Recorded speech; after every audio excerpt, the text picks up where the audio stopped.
Good morning, Unity of Medina. Good morning, Michael. Welcome to those who are here in church and to those that are joining us online. We are one in spirit, regardless of where we are, even if some of us sometimes reside in Columbus. And yes, it's always good for me to be back home. It may be the end of the month, but today is Palm Sunday. And Palm Sunday is actually the start of Holy Week. And it's the forerunner to Easter, which is one of the most important liturgical seasons of the year. The story of Palm Sunday in Matthew 21, 2:10 is as follows. Jesus sent two of his disciples, saying to them, "Go into the village ahead of you, and immediately you will find a donkey tied and a coat with her. Untie them and bring them to me. If anyone says anything to you, just say this, 'The Lord needs them,' and he will send them immediately." This took place to fulfill what had been spoken of through the prophet, saying, "Tell the daughter of Zion, look, your king is coming to you, humble and mounted on a donkey and on a colt, the foal of a donkey." The disciples went and did as Jesus had directed them, and brought the donkey and the colt and put their cloaks on them, and he sat on them. A very large crowd spread their cloaks on the road, and others cut branches from the trees and spread them on the road. The crowds went ahead of him, and those that followed were shouting, "Hosanna to the Son of David. Blessed is he who comes in the name of the Lord. Hosanna in the highest heaven." Unity minister Reverend Matthew E. Long says that Palm Sunday is a reminder to imagine our lives and to put ourselves in God's hands. Symbolically and literally, we have worked on releasing preconceived notions of how things should be, surrendering self-control and egotistical wants and wishes to let God be God within us. I find it interesting in this time of releasing and reimagining to look a bit deeper into the significance of the donkey in Palm Sunday reading. Jesus is riding a donkey, and instead of a more majestic horse, and it's often looked at as a symbol of his humility. But we can also see that symbolically, the donkey represents a strong will, determination, and hard work. Thus, the donkey is telling us to finish what we've started. If you have dreams and aspirations, you mustn't give up on them, even when things get tough. The animal also teaches us to say no, especially in situations or where people ask us to do something that goes against our personal views and beliefs. So as we move toward the end of Lent and into the start of Holy Week, I'd invite you to just close your eyes for a moment and to take in these words of guidance from Khalil Gibran. "Say not that I have found the truth, but rather I have found a truth. Say not I have found the path of the soul. Say rather I have met the soul walking upon my path. For the soul walks upon all paths. For the soul walks not upon a line, neither does it grow like a reed. The soul unfolds itself like a lotus of countless petals." So as you open your eyes, prepare to join Angie in our congregational song. And the people stood with excitement and Yes. energy. Thank you.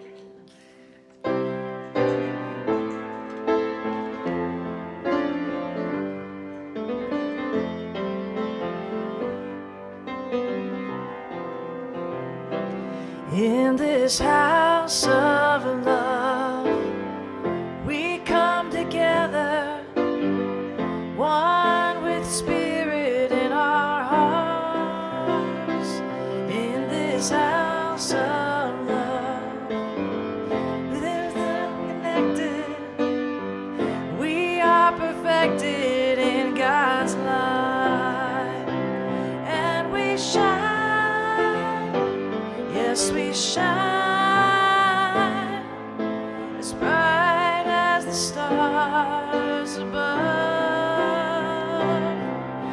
shine, yes, we shine.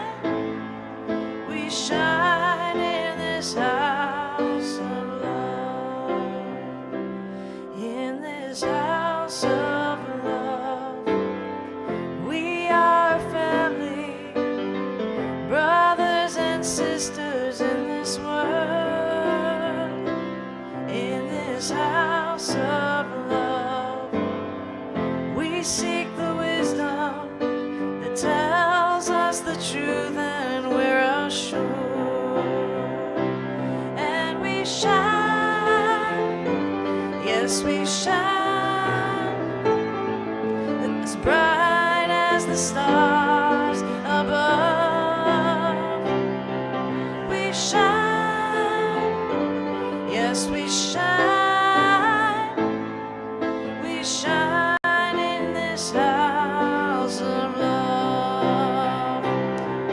We shine, yes, we shine, as bright as the stars above. We shine, yes, we shine. We shine in this house of love. We shine in this house of love.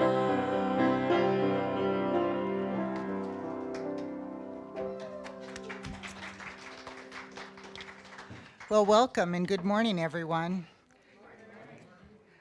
Welcome again to Unity of Medina. Here at Unity, we affirm our core values. So together, integrity, joy, acceptance, love, and spiritual growth. March is the power of wisdom. Reverend Linda will light the yellow candle.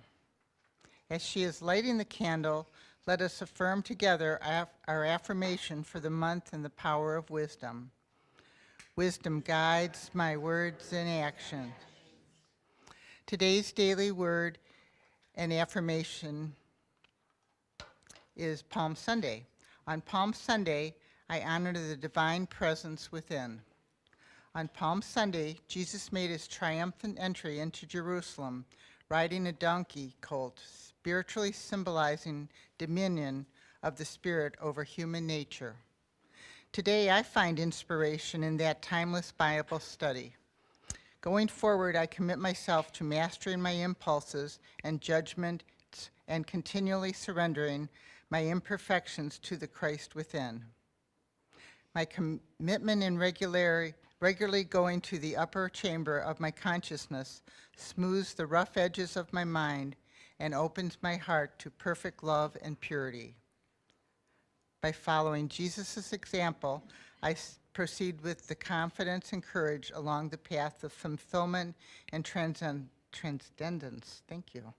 Today's passage is taken from John chapter 12, verse 46. I have come as light into the world, so that everyone who believes in me should not remain in the darkness. And now Angie will prepare us for meditation.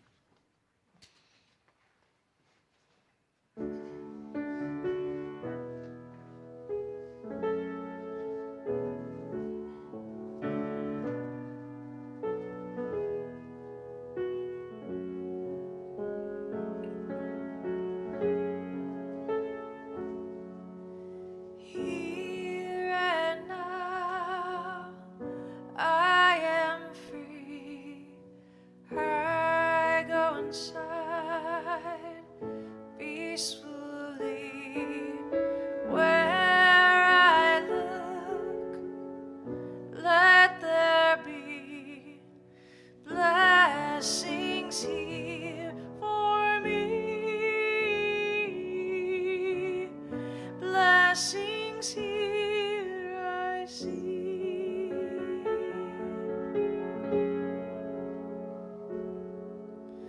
Breathe in and out, soft and slow. At this time, I let go. Where I look, let there be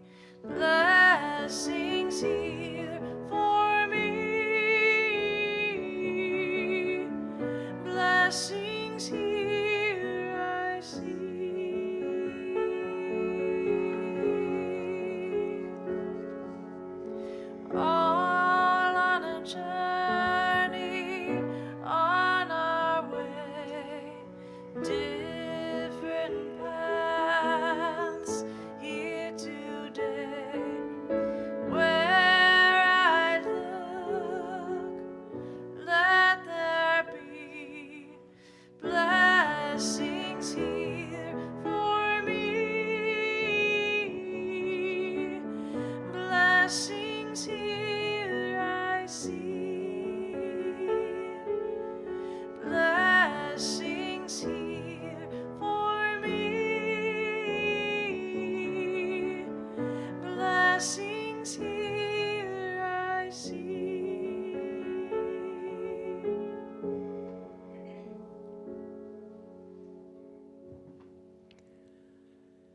As we prepare for meditation, I would invite you to center yourself in your chair.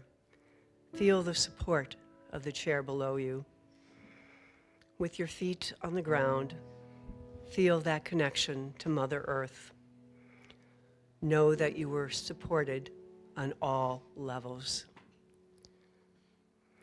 I would invite you to take a couple of deep breaths, breathing in peace and breathing out love. And if you do that a couple more times, just focusing on the breath, breathing in peace and breathing out love. And for a third time, bring that peace deep into your body, to every cell of your body. Connect with your heart and breathe out love. Palm Sunday is a reminder for us to reimagine our lives and to put ourselves into God's hands. But first, we must symbolically and literally let go of notions of how things should be. I now invite you to take your awareness to the base of your spine, where the power of release or elimination resides. You may see a deep russet color in that area. As you focus on release, perhaps you are guided to remove physical clutter, unused items and things you've outgrown. Or perhaps it's time to release habits, dependencies, unhealthy boundaries, and relationships that are not in your highest good. Or maybe it's unforgiveness or judgments that tether you to the past. Take a moment to intend to let go negative thinking or limited ideas about yourself and your capabilities. Release doubt and fear. As you let go of what no longer serves, it is time to travel to the third eye, the area between your eyes, and reimagine how you would like to backfill that energetic space left by what you release. The light in this area is a light blue, and the third eye will fill your mind and guide you with your creative thoughts. Affirm a vital, positive life in the present with no limitations. Envision a healthy, energetic body, relationships that are fun and loving and harmonious, success in plans and endeavors, lavish abundance, and dreams that come true. Take a moment in the silence now to release or create whatever is yours to do in the moment.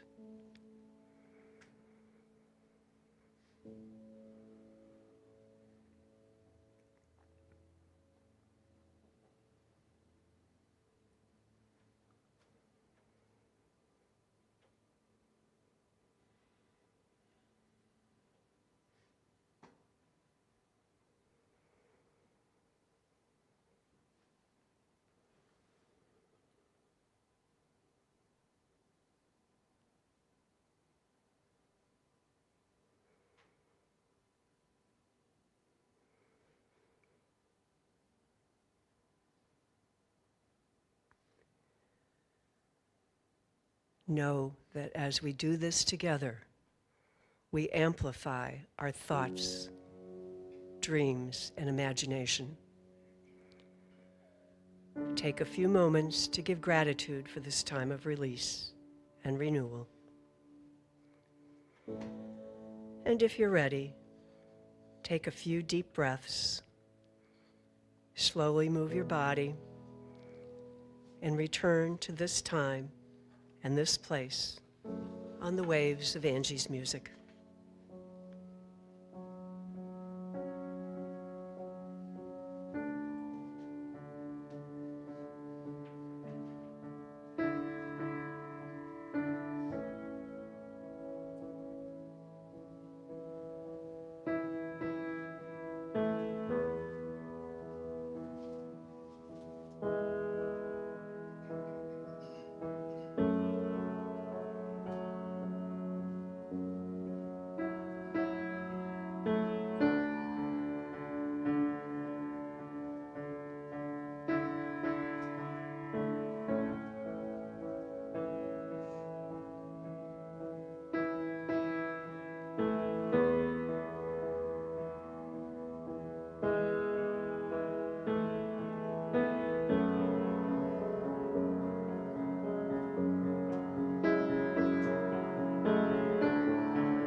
Thank you, Angie.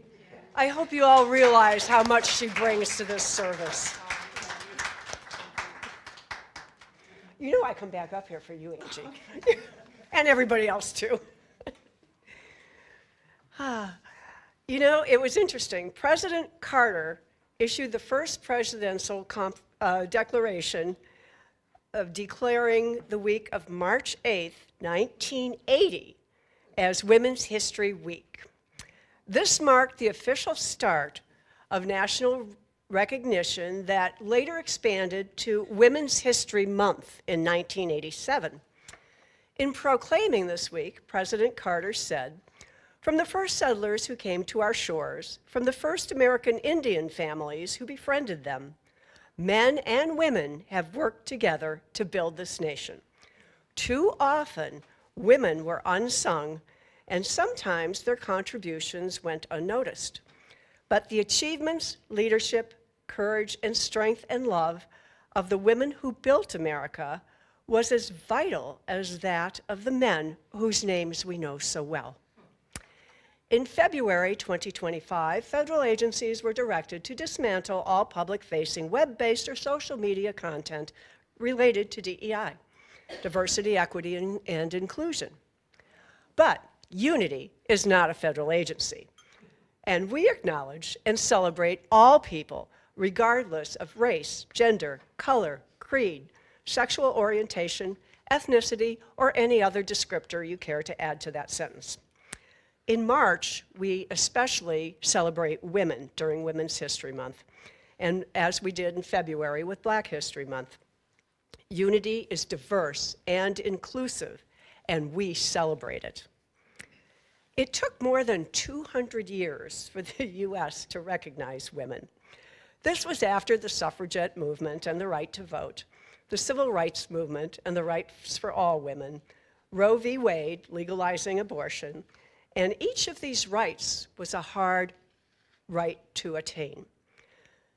Perhaps not with guns, but lives were lost for the rights of choosing government, for equal treatment and autonomy over one's body. And yet, as early as 25,000 BC, women had lives radically different from what we experience today. In 25,000 BC, the goddess was the supreme deity. In 1976, 50 years ago, Merlin Stone wrote a fascinating book called When God Was a Woman. The cover page describes it as the landmark exploration of ancient worship of great goddess and the eventual suppression of women's rights, and that's R-I-T-E-S. Today, I'd like to explore a past that's probably different than what you may have learned. I'm asking you to visit a place in the near Middle East a long, long time ago when God was a woman. She went by many names, including Astarte and Isis and Ishtar. The worship of the female deity appeared in every area of the world. Archaeological and mythological evidence of her veneration as creator, lawgiver of the universe, prophetess, provider of human destinies, inventor, healer, hunter, and valiant leader in battle, suggests that she was much more than the fertility cult that she was portrayed as later. The worship of the goddess can actually be traced back to 7,000 BC in some cultures and that 25,000 BC in others. And this is done through goddess myths and goddess figurines that have been found.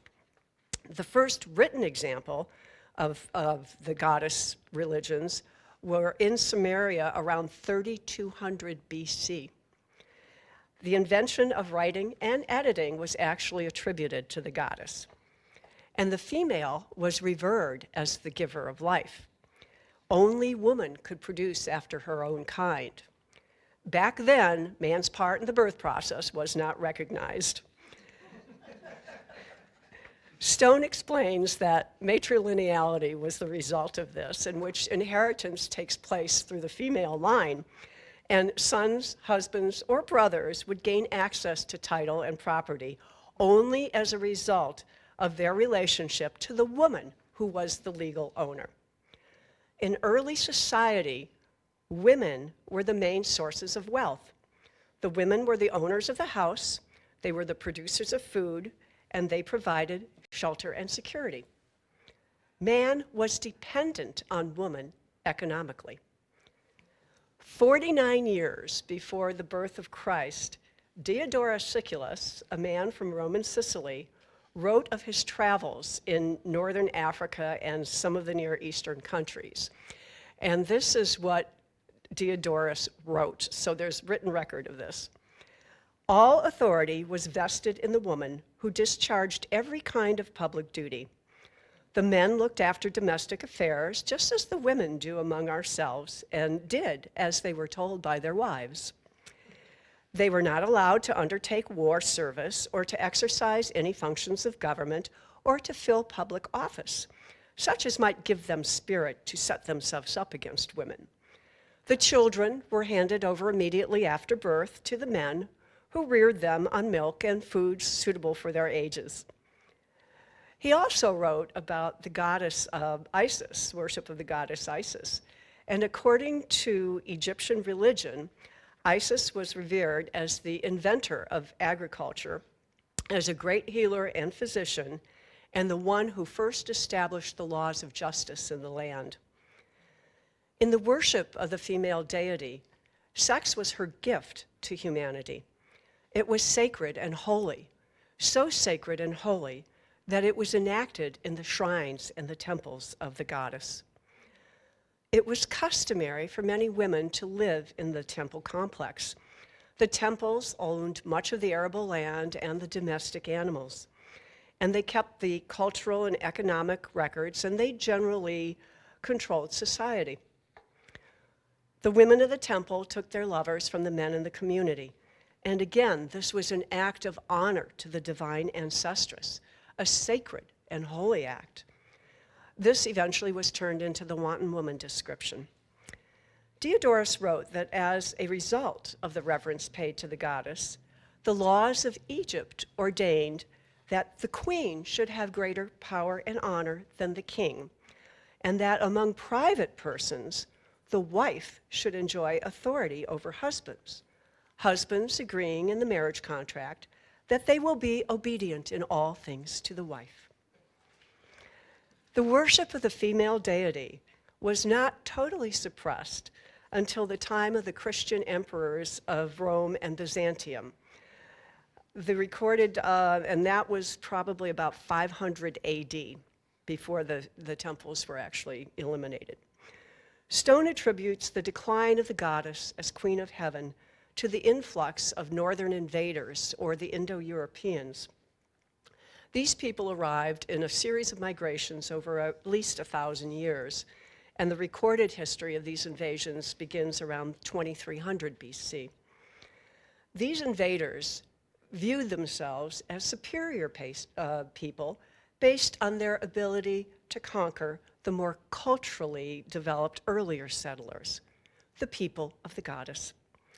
They were aggressive warriors accompanied by a priestly caste of high standing who invaded and then ruled the indigenous population. Stone says that mythological and archaeological evidence suggests that the northern people also brought with them the concepts of light as good and dark as evil, and the male deity. These are the concepts that led to the suppression of goddess worship. A second wave of attack on the goddess was conducted by the Levite priests in the bloody invasion of Canaan. There is no question that in biblical periods of Canaan, the Levite priests of the Hebrews were in continual contact with the people of the goddess. Stone cites several Bible passages that account of slaughter and massacre of those who dared to pray to other gods or goddesses. Stone further summarizes that the insistent and repetitious sexual imagery allows us to observe the Levite attitudes toward the autonomy of women generally, autonomy that for thousands of years had helped women to attain their independence economically, socially, and legally. Thus, into the laws of the Levites was written the destruction of the worship of the divine ancestress, and with it, the final destruction of the matrilineal system. Stone takes it a step further and proposes that the Adam and Eve myth was actually designed by the Levite priests to suppress the female religion. And they might be amazed to know that even today, the story of Adam and Eve reverberates through the ages to the detriment of women. Stone likes to point to the serpent, which was revered in the Near and Middle East, and it was linked to wisdom and counsel. The goddess was often called the great mother serpent of heaven, and snakes were kept in the shrine of Delphi. And the tree of knowledge of good and evil, with the forbidden fruit, might be compared to the classical Greek myth about the golden apple tree of the goddess Hera, about which the serpent Laden coiled. Paul claimed, using the Adam and Eve myth, that women must be obedient, denying themselves even the faculty of their vocal cords, not to mention their minds. The detail in When God Was a Woman makes for a thought-provoking read, even 50 years later. Let's also look at the story of Mary Magdalene during Women's History Month. This is the woman that we've all grown up hearing was a prostitute and a friend of Jesus. There is actually nothing in the New Testament that associates Mary Magdalene with prostitution. This claim was made by Pope Gregory in 591 and grew through the centuries. Over 1,000 years later, in 1969, the Catholic Church corrected the error, and during the revision of the Roman calendar under Pope Paul VI, the Vatican discreetly altered the liturgy, removing the implication that Magdalene was the sinful woman mentioned in Luke 7. This revision effectively separated her from the description, acknowledging that the biblical text did not support the label. Today, she is honored as a saint, and as of 2016, is recognized as the apostle to the apostle by Pope Francis. And some actually propose that Mary Magdalene was the wife of Jesus. Aramaic scholar Dale Allen Hoffman states that a Jewish man who was not married would never hold the status of teacher as Jesus did unless he was married, because that was the cultural norm. In books channeled by Mary Magdalene, they either have her as a wife or as a close relationship with Jesus, more of an equal. In the book channeled by The Magdalene by Tom Kenyon and Judy Sion, Mary says, "When I was 12 years old, I was sent to study with a secret sisterhood of initiates under the wings of Isis." Mary Magdalene could have been an initiate of the goddess. I was not aware that there was a Gospel of Mary Magdalene, and its translation by David Curtis can be found online. It has pages versus what we see in the normal Bible. On page 10, I found this very interesting. "Then Peter said to Mary, 'Sister, we know you are greatly loved by the Savior, more than any other woman. Tell us those words of his that you remember, the things that you know that we don't know, the teachings we never heard.' Mary answered, saying, 'What is hidden from you, I shall reveal to you. Whatever is unknown to you, and I remember, I will tell you.'" The joining of Mary Magdalene and Jesus, or Yeshua, is the joining of co-equal male and female energies, a balance that the world dearly needs today. There's a Bible verse that is appropriate here. It's in John 8. The Pharisees brought to Jesus a woman who had been caught in adultery. "The law of Moses commanded us to stone such women. Now, what do you say?" Jesus responds, "Let anyone among you who is without sin be the first to throw a stone at her." And he starts to write on the ground. One by one they leave. "Woman, where are they? Has no one condemned you?" And she said, "No one, sir." And Jesus said, "Neither do I condemn you. Go your way, and from now on, do not sin again." At 24 years old, she wanted to die because the entire world hated her for something that happened when she was 22. She made a mistake that many people make, getting involved with somebody she shouldn't have. He was 27 years older and held the most powerful position on earth. Her name became the most recognized in the world for all the wrong reasons. Her name is Monica Lewinsky. She described herself as patient zero of online humiliation. Monica didn't have the Me Too sisters or the Epstein file survivors. And if you haven't been one of the 10 million people to watch her 2015 TED Talk, The Price of Shame, and I hadn't until I started preparing for this talk, I would invite you to do so. She opens her talk by saying she was the topic of 40 rap songs. At 22, she was in love with her boss. Not an ordinary power differential. It didn't get higher than the President of the United States. When the story broke, she went from being a private individual to one who was humiliated worldwide overnight. She was fair game for the late-night comedians. News outlets were merciless, her body, her hair, her voice. And the Star Report, available online and in the newspapers, went into graphic detail. Websites existed to mock her. She was the villain, the seductress, the homewrecker. His career survived with little damage. She struggled with severe depression and PTSD. She had thoughts of suicide. Her mother stayed with her continually because her mother was convinced that she would succeed, that Monica would succeed in suiciding. He left office, gave speeches, wrote books, and overall maintained respect.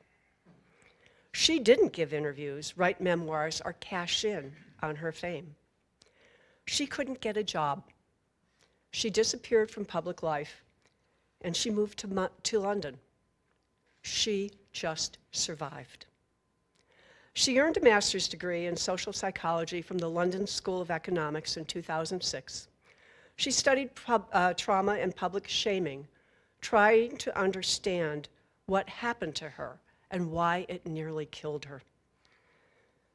Tyler Clementi was an 18-year-old Rutgers University student. In 2010, he committed suicide after his roommate secretly filled him in an intimate encounter with another man and posted it online. Lewinsky knew she had something to do. She had survived what he didn't. Could she change how we treat public humiliation? She now had a purpose. In 2014, she stepped back into the public eye, stronger and more powerful. In her own voice, she wrote about the affair. She gave her TED Talk. She partnered with organizations that were fighting revenge porn, online harassment, and digital abuse. She chose to advocate so that the next young person facing public humiliation might have more support, more compassion, and more humanity than what she received. She turned her pain and humiliation into strength and purpose. She turned her powerlessness into power. She is a strong voice for those in need.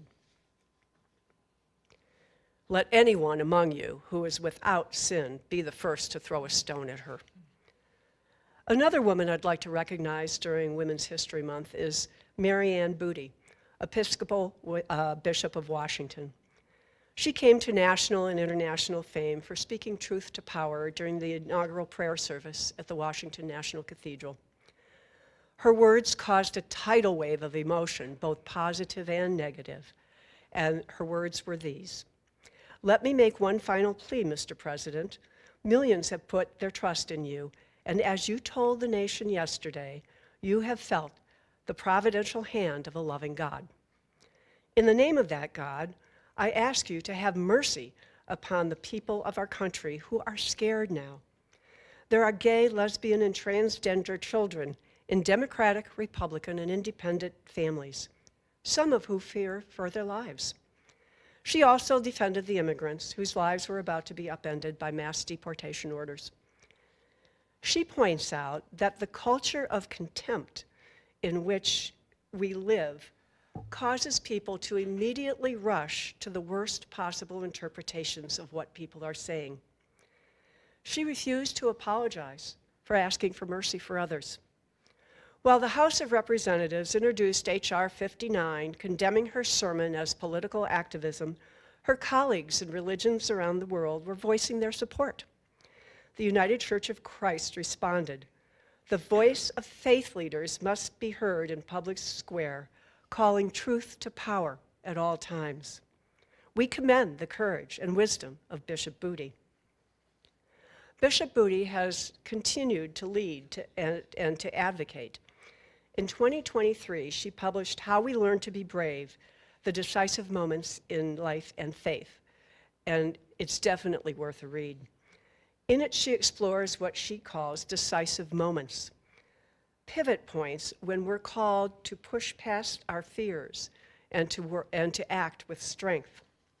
She also published a book for the young readers, 10 and up, called We Can Be Brave, How We Learn to Be Brave in Life's Decisive Moments.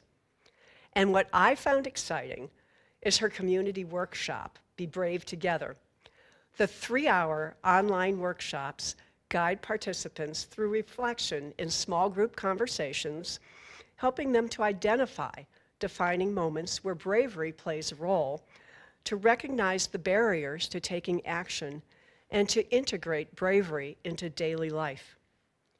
It is something we nurture in relationship with one another, says Booty, and together we can choose love over fear and take the next step forward. And in case you're wondering, her workshops are full, but you can sign up to be notified when new dates are added. Perhaps someday we won't need a month to commemorate individual portions of our population. Joy Harjo, a member of the Muskogee Nation and Poet Laureate of the United States in 2019, said in her national bestseller, Poet Warrior, "We need to keep up strong women's councils to work in tandem with the men's circles. We need both female and male to make balanced posts for the doorway of life." The ancient history and outstanding women of faith, strength, power, and action are celebrated this month. But it's only when we acknowledge the divine feminine and the divine masculine within each of us and release the impediments of expressing our true spiritual nature and our true physical natures that we will create a heaven on earth and live in peace. And so may it be. Thank you.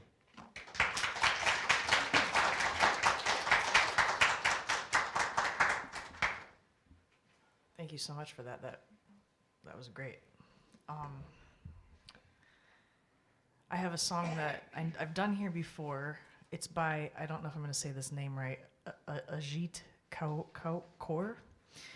It's called Kiss the Earth, and it's really about when she does it with a live group, they touch on getting in touch with your feminine and masculine energies. And so there's a sing-along that I'll have you guys join me at some point. It's really easy, don't stress about it.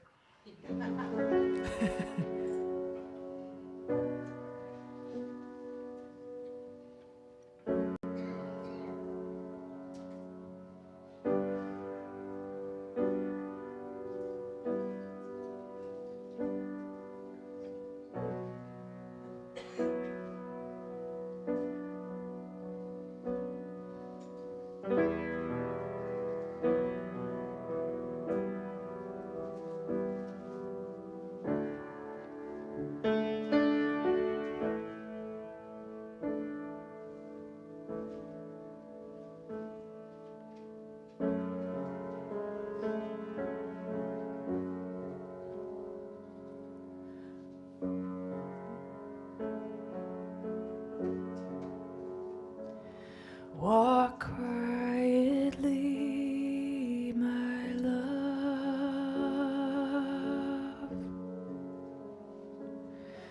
Let's kiss this earth we walk upon with our steps.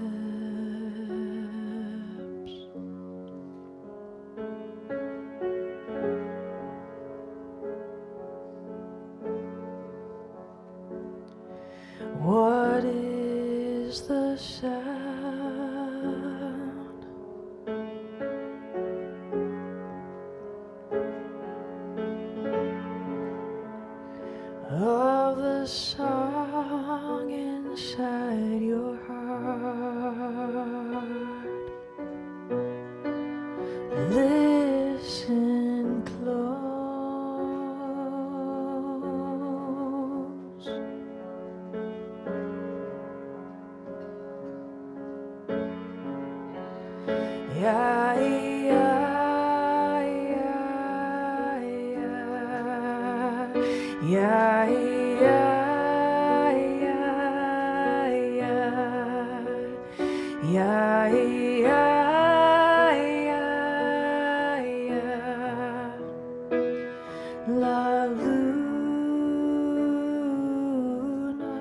I hear you. Sing this with me. Ya, ya, ya, ya.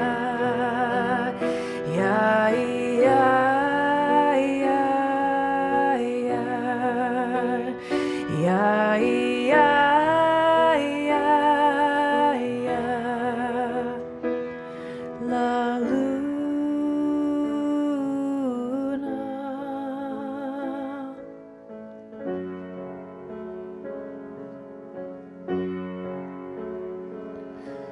The moon she shines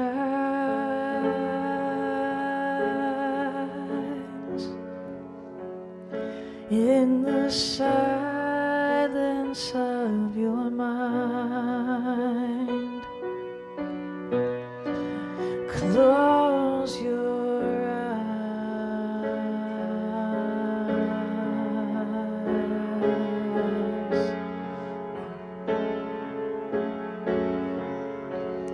Ya, ya, ya, ya. Ya, ya, ya, ya. Ya, ya, ya, ya. La luna. Ya, ya, ya, ya. Ya, ya, ya, ya. Ya, ya, ya, ya. La luna.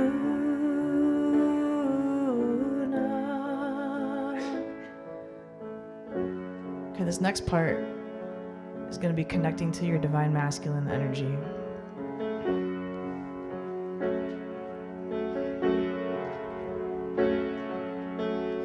La luna illumina, la luna illumina, la luna illumina, la luna. Sing that with me. La luna illumina, la luna illumina, la luna illumina, la luna. Again. La luna illumina, la luna illumina, la luna illumina, la luna. Keep singing that. Yep. Let me hear ya. Illumina, illumina, la luna.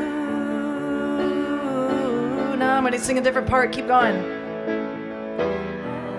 Yeah, yeah, yeah, yeah, yeah,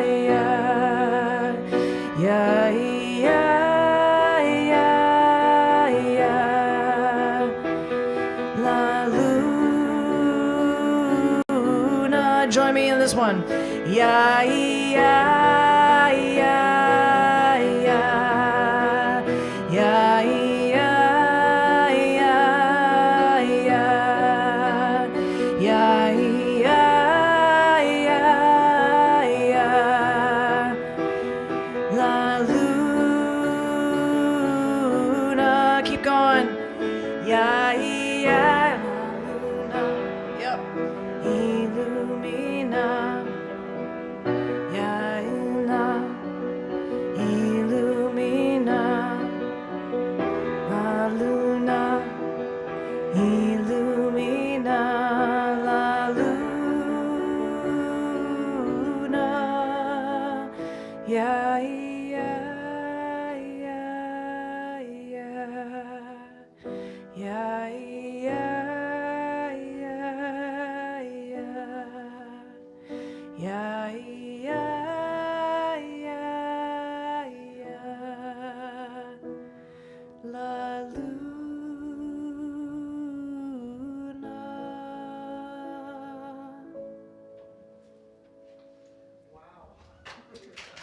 Nice job, you guys. It was absolutely wonderful, wasn't it? Holy cow. So thank you, Angie. Thank you, David. Thank you, everybody, for being here. Announcements for March 29th, 2026. Oh, I guess I'll read these financials again. Income for February was $4,080. There you go. Expenses, $5,163 for a negative $1,083. We as a community believe in the infinite supply of abundance that comes in so many ways, through health, well-being, and through our creativity and through our generosity. We are so grateful for all the prosperity showing up to bless the spiritual family. After service today, Reverend Linda would like to have you join her for lunch. We're going to go to Aladdin's, and I think the reservation is at noon. Well, I know it is because I made it. And if you're not familiar with Aladdin's, it's on Route 42, just north of here. I bet we're within a half mile of it. And they really do a beautiful presentation, and we have always been treated very well there. So either see me afterwards or anybody that's going. I think there's 8 of us going. And you're really welcome to come. We have a nice time. We're not there all afternoon, but you're welcome to come. Join us Thursday, April 2nd for our Maundy Thursday community meal to remember the Last Supper. Just as Jesus shared bread with his friends, we invite you to share food and fellowship with our church family as we reflect upon his commandment to love one another. The sign-up sheets at the back of the church with what you'll bring, and they're over here by the office. Easter Sunday is April 5th. Please join us for the flower cross ceremony as a symbol of our eternal blossoming into the Christ consciousness. The next Power Up Sunday is April 12th, after Sunday service. We will learn about the powers of wisdom and love and how we can live into the potential for wholeness through these faculties. Unity of Medina is collecting goods for Next Step Up, which is also the organization we are tithing to in this time.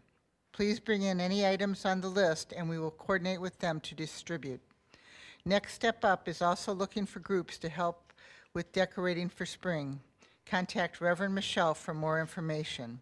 And be sure to watch the newsletter for upcoming classes and activities and on the website. And now Reverend Linda will lead us into blessing one another and any guests with us today.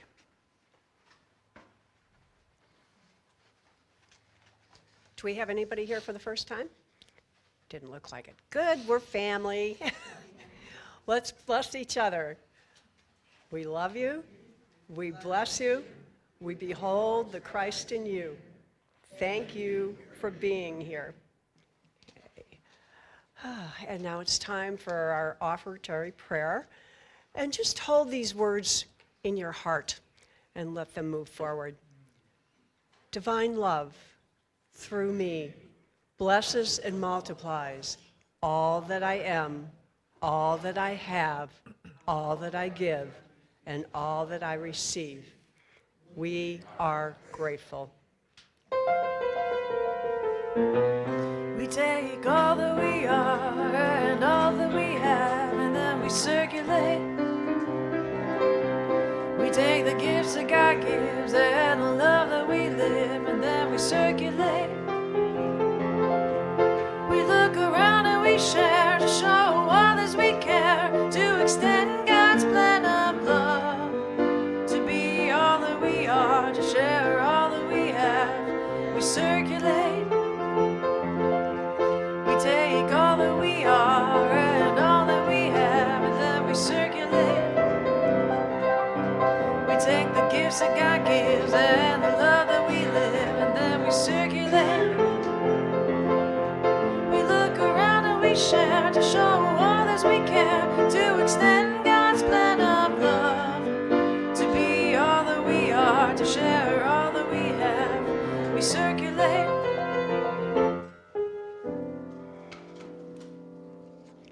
I need one more volunteer. We got it? Okay. We are so grateful for these generous gifts of treasure and for those who contribute time and talent to this community. We know that both the giver and the receiver are richly blessed, and we affirm that we are in greater and greater flow of abundance. Thank you, God. And for those prayers in the prayer box, I would invite you to hold in prayer all the names in our prayer box and others in your life for whom you are praying. We align our thoughts with the God mind and affirm the words of Jeremiah 29, verse 11. For I know the plans that I have for you, declares the Lord. Plans to prosper you and not harm you. Plans to give you hope and a future. And for our world, we hold the vision of peace on earth for all mankind and renewed stirring of life for all the earth in all her kingdoms, man, plant, animal, mineral. We visualize an honoring of all the children in the world, for the future resides with them. And so it is. Amen.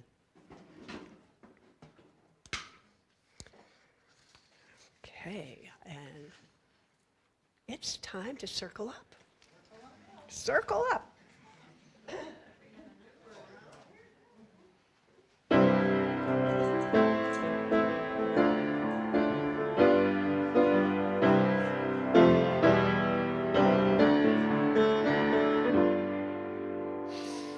Let there be peace on earth, and let it begin with me.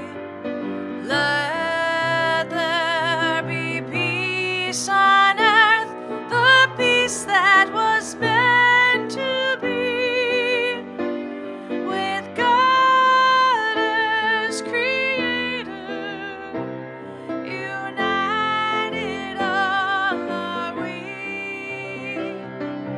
Let us walk with each other in perfect harmony. Let peace begin with me. Let this be the moment now. With every step I take, let this be my joyous vow, to take each moment and live each moment in peace.